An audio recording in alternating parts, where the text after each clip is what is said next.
Então vamos dar continuidade, né? Então, agora nós vamos passar para uma tela seguinte aqui, onde nós temos a industrialização, o capitalismo e o processo de globalização. O que é que eu quero mostrar com isso para vocês?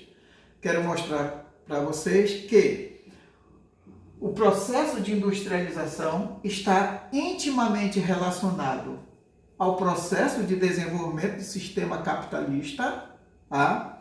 E também está intimamente relacionado ao que se fala hoje como globalização, ok? Então agora nós vamos nesse segundo momento. O primeiro momento foi aquele que nós vimos o que é industrialização e quais são os seus fatores essenciais.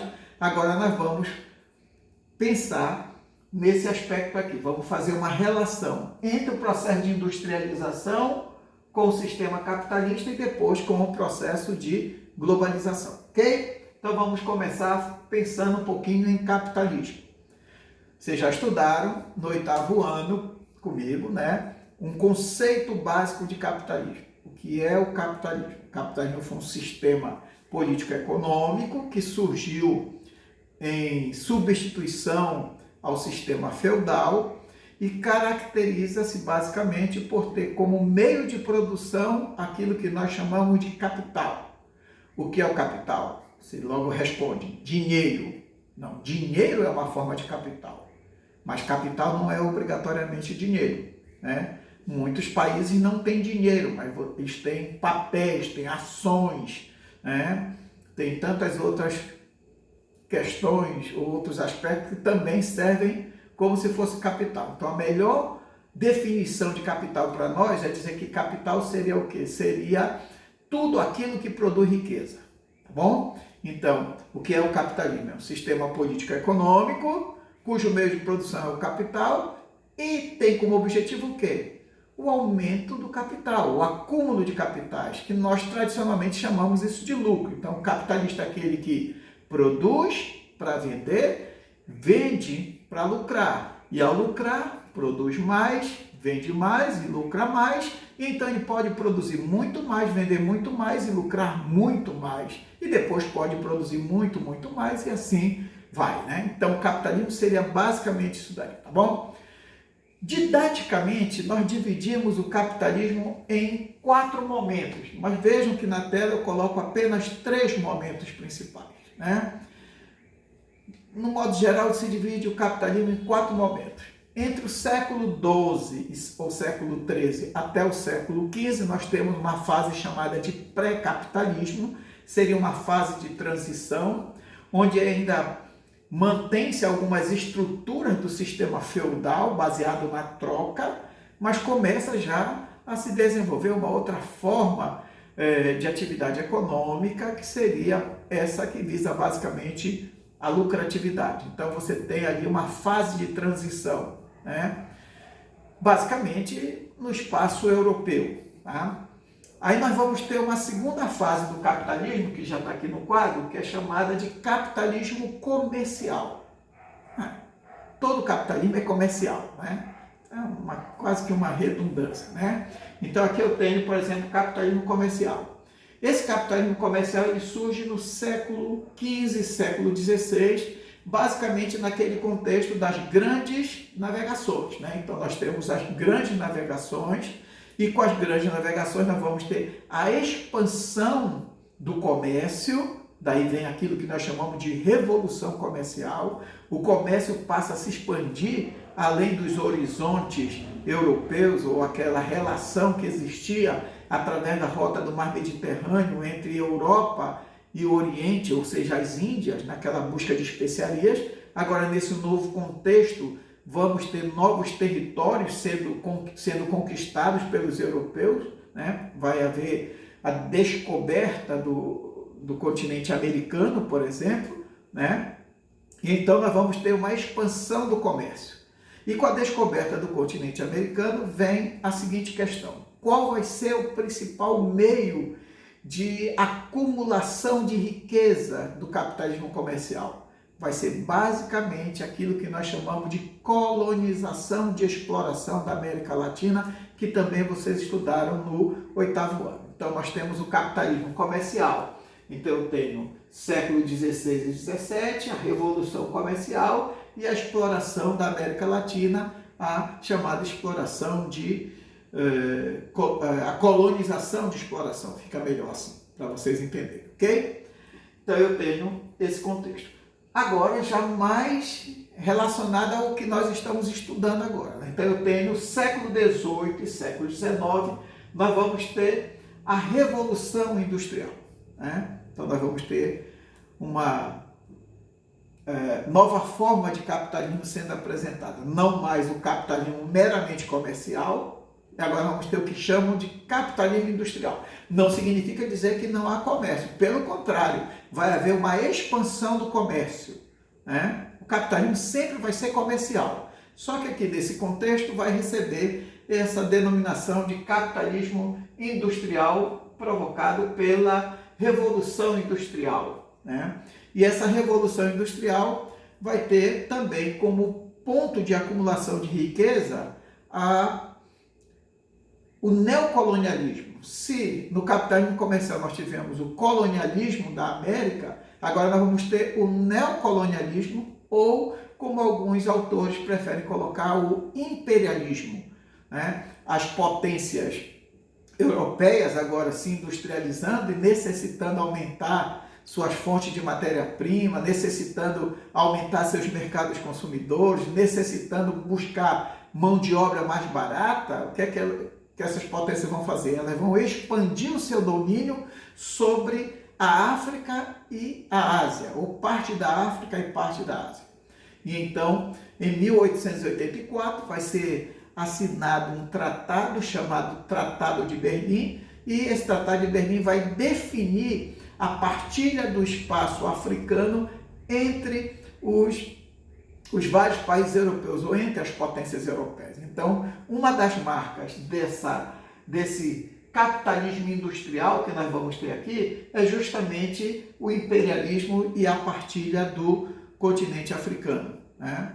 Isso daí vai trazer sérios problemas para o continente africano, vai ser uma das razões depois dos vários conflitos étnicos que nós temos no continente africano até os dias de hoje, ok? E, em último plano aqui, nós temos, a partir do século XX, principalmente a partir da década de 1970, nós vamos ter aquilo que vai ser chamado de capitalismo financeiro, decorrente de uma outra revolução, ou seria a terceira revolução industrial, mas conhecida como Revolução Técnico-Científica Informacional. E por que esse nome, Técnico-Científico Informacional? Ou por que informacional? Porque o carro-chefe dessa terceira revolução industrial vai ser justamente o desenvolvimento das informações, né? As informações em tempo real, vai surgir a rede de computador, aquilo que vocês tanto gostam, internet, né? Então, a partir daí, nós vamos ter isso que vai ser chamado de capitalismo financeiro, né? E nós vamos ter nesse contexto aqui, como nós veremos depois, a desconcentração industrial, ou seja, inicialmente o setor industrial, as grandes indústrias, elas ficaram restritas a poucas áreas do planeta, principalmente na Europa e na América do Norte, com Estados Unidos e Canadá.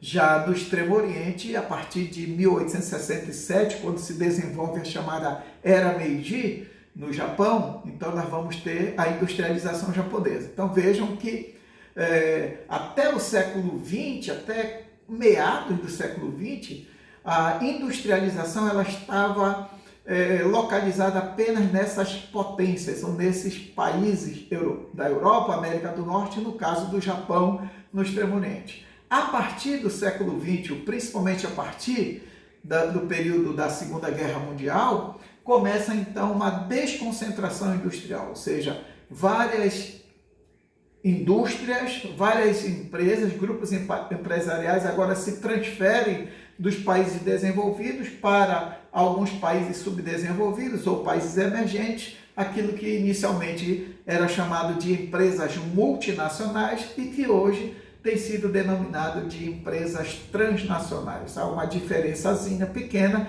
entre o que é uma multinacional e uma transnacional, mas nós já vimos isso anteriormente, ok? Muito bem, então aqui eu tenho um pouco dessa relação entre a industrialização e o capitalismo, ou seja, a industrialização ela faz parte desse processo de desenvolvimento do sistema capitalista. Na realidade, muitos consideram o período áureo do capitalismo justamente o século XIX, que é o período onde o processo de industrialização vai ser mais intenso, né?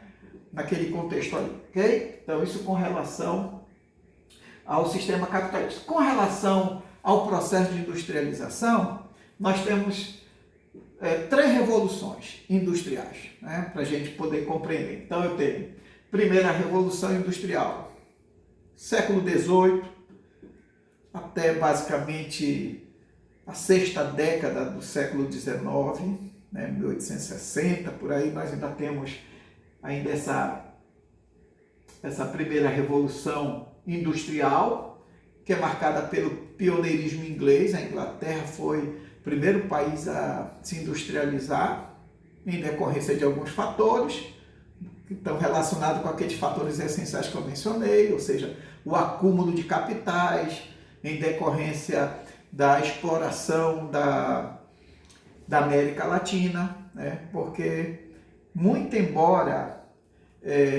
Portugal e Espanha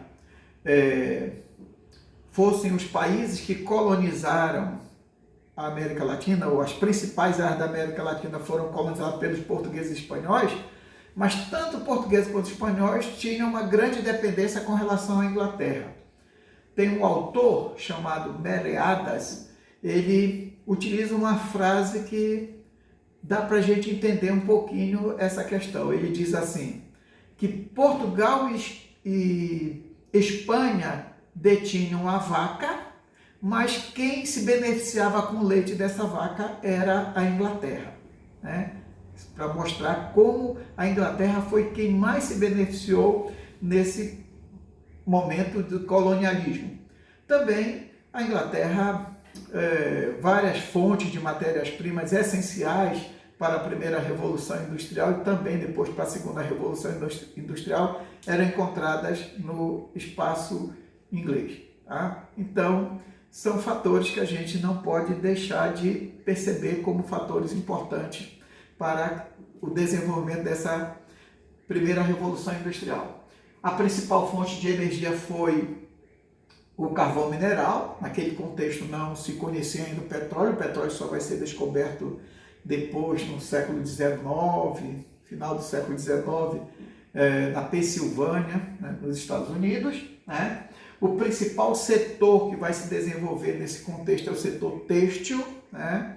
Produção de tecido, até porque as principais inovações tecnológicas foram justamente a máquina de tear, né? A máquina a vapor, né? Foram importantes para o desenvolvimento da indústria têxtil, tá? E a ideia principal na primeira Revolução Industrial e também depois na segunda Revolução Industrial vai ser o uso de tecnologia com o objetivo de produzir produtos baratos em grandes quantidades, né? Como depois nós vamos ver, uma das consequências do processo de industrialização é justamente ser uma produção em série e em larga escala, ou seja, em grande quantidade. Então, isso um pouquinho sobre a primeira Revolução Industrial. Sobre a segunda Revolução Industrial, o que é que nós temos a destacar aqui, né? Segunda Revolução Industrial vai no século XIX, pegando grande parte do século passado, do século XX. Então eu tenho aqui os Estados Unidos já despontando como sendo pioneiro nessa segunda Revolução Industrial, até porque os Estados Unidos já vai ter a principal fonte de energia, que vai ser o petróleo, que agora há pouco eu mencionei, descoberto na Pensilvânia, né? E também vai haver a descoberta do ferro e do aço, né? E a descoberta do ferro e do aço vão ser importantes para o desenvolvimento dessa segunda Revolução Industrial, porque vão fazer despontar dois setores importantes da indústria moderna, que é o setor metalúrgico e o setor siderúrgico. E o desenvolvimento da metalurgia e da siderurgia promoveram o quê? O desenvolvimento da chamada indústria automobilística, né? Então é a partir desse contexto da segunda revolução industrial que começa a se desenvolver os automóveis, né? Então você tem a indústria automobilística se destacando nesse contexto aí, tá bom? É importante lembrar outras duas coisas. Nesse contexto nós vamos ter tanto o que é chamado de Taylorismo, Frederick Taylor, né? E Fordismo, vem Henry Ford, né? O Fordismo, você lembra lá uma das montadoras de veículos, a Ford, né? A origem dela aí, tá bom? Então, nós temos o Taylorismo e o Fordismo. Qual seria o objetivo dos dois? O objetivo dos dois seria fazer com que essa produção industrial fosse intensificada, a maximização da produção industrial, né? Lembre-se sempre que a industrialização consiste basicamente numa produção em série larga escala. Então, essa maximização da produção vai ser importante, tanto para o Taylorismo quanto o Fordismo. Os meios que são diferentes. No Taylorismo, a maximização ela tem a ver com a utilização do trabalho, da mão de obra em si, né? Então, o trabalhador não tinha nem tempo para pensar, ele tinha apenas que produzir, executar as tarefas. Tinha um grupo de engenheiros lá que ia pensar, mas a massa trabalhadora era apenas produzir cada vez mais, ok? Já o Fordismo, qual é o grande objetivo do Fordismo? Aliás, qual é o mecanismo do Fordismo? É o aumento da produção a partir da utilização de novas tecnologias, né? Ou seja, o aumento da produção viria à medida que fosse se intensificando, fosse sendo descobertas novas tecnologias que provocasse essa produção em larga escala com a utilização cada vez menor do esforço físico, ok? Então, isso tem a ver com a segunda revolução industrial. A terceira revolução industrial, que nós veremos depois, não tem tanto a ver nem com o Taylorismo, nem com o Fordismo, mas tem principalmente a ver com o Toyotismo, né? Já dá para imaginar a importância do Japão nesse contexto. Só uma coisinha que eu não falei anteriormente do Fordismo.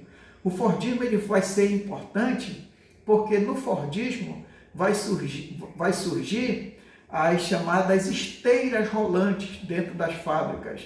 E essas esteiras rolantes, elas vão provocar o quê? Uma divisão social do trabalho cada vez maior, né? E então, uma especialização cada vez maior. Então, cada setor, cada segmento vai se especializar numa área da produção. Começa a se perder a noção do todo, porque cada segmento vai apenas ter noção daquela etapa da qual ele vai fazer, do trabalho que ele vai fazer. Muito bem. Já a terceira revolução industrial, nós vamos ter os Estados Unidos como sendo pioneiro aqui, né? Mas veja que o Japão e a Alemanha também já vão ser coparticipantes aí nessa produção, nessa terceira revolução industrial. O petróleo continua sendo e é até hoje a principal matriz energética do mundo, mas já começam a surgir as chamadas fontes de energia elétricas, as fontes de energias alternativas que eu mencionei ainda agora há pouco, tá bom? Nós vamos ter o setor de transporte e informações como sendo os principais setores, a mola mestre dessa terceira revolução industrial e a formação daquilo que nós chamamos de aldeia global. Na realidade, nós vamos questionar mais adiante esse conceito de aldeia global, né? Já dando uma dica aí do terceiro aspecto que está relacionado, ou do segundo aspecto, melhor assim, que está relacionado ao processo de industrialização. O primeiro aspecto foi o capitalismo e nós vamos ver depois o processo de globalização. Mas eu vou deixar para tratar da globalização depois, à parte, porque tem muita coisa assim. Eu quero concluir essa nossa aula lembrando vocês ou enfatizando quais são as principais consequências desse processo de industrialização. Quais são as principais consequências? E eu tenho aqui, não coloquei em ordem não, né? Não está aqui colocado em ordem, eu apenas estou demonstrando para vocês quais são essas principais consequências. À medida que o processo de industrialização vai se configurando, a produção cada vez mais em larga escala, nós vamos ter um acúmulo de capitais cada vez maior, que é o grande objetivo do sistema capitalista. O crescimento da população, né, porque com o desenvolvimento da indústria, com as novas tecnologias, nós vamos ter o avanço da medicina preventiva, nós vamos ter também melhorias de saneamento básico à medida que vai haver no processo de urbanização, então vai haver uma diminuição da taxa de mortalidade, e com a diminuição da taxa de mortalidade nós vamos ter então crescimento da população, nós vamos ter uma divisão do trabalho cada vez mais intensa, né? A especialização cada vez mais intensa, a produção em série, né? Produção em série, nós vamos ter a padronização do gosto, né? Então, tanto aqui no Brasil, quanto nos Estados Unidos, ou quanto na Europa, ou mesmo na África, né? Há quase que uma padronização, principalmente hoje com o advento da globalização, com as novas tecnologias. Então, nós sabemos o que é que produz a Samsung, o que é que produz a Apple e várias outras empresas, e acaba isso chegando até nós, e o mesmo interesse que um americano tem, que o inglês tem, que o francês tem, nós aqui acabamos tendo também, né? Vai havendo cada vez mais uma padronização, essa padronização vai sendo inculcada na nossa mente com as propagandas dos produtos e coisas nesse sentido, tá? O processo de urbanização, que está ligado à industrialização, que é a urbanização, é o crescimento cada vez maior da população nas cidades, quando a população da cidade supera a população do campo. Por exemplo, quando você estiver assistindo o Jornal Nacional e o camarada lá que está apresentando dizer assim, o William Bonner, falar assim, o Brasil é um país urbano, a ideia que ele está passando é que a maioria da população brasileira hoje vive nas grandes cidades, tá bom? O desenvolvimento dos transportes e das comunicações é um fato, né? Isso vai levar aquilo que nós chamamos de aldeia global, aquela ideia de que o mundo, que é um mundo enorme com seus 510 milhões de quilômetros quadrados, passa a ser uma pequena aldeia, né? Há o que nós chamamos de relativização das distâncias, né? Parece que o mundo tornou-se pequeno, parece que Miami é logo ali, parece que o Japão é logo ali, porque as informações em tempo real, ou então o avanço dos transportes nos permitem a poucas horas chegarmos até os Estados Unidos, 5, 6 horas nós estarmos nos Estados Unidos, ok? O surgimento dos grupos empresariais cada vez mais forte, as empresas multinacionais, né, cada vez mais fortes também, ok? O que é que nós vamos deixar para a próxima aula? As principais áreas industriais da Europa, porque isso daí nós já vamos perceber lá no nosso livrozinho, lá no capítulo 6, quando for falar da Europa, quando nós vamos demarcar quais são as principais áreas industriais da Europa. Então, até a próxima aula.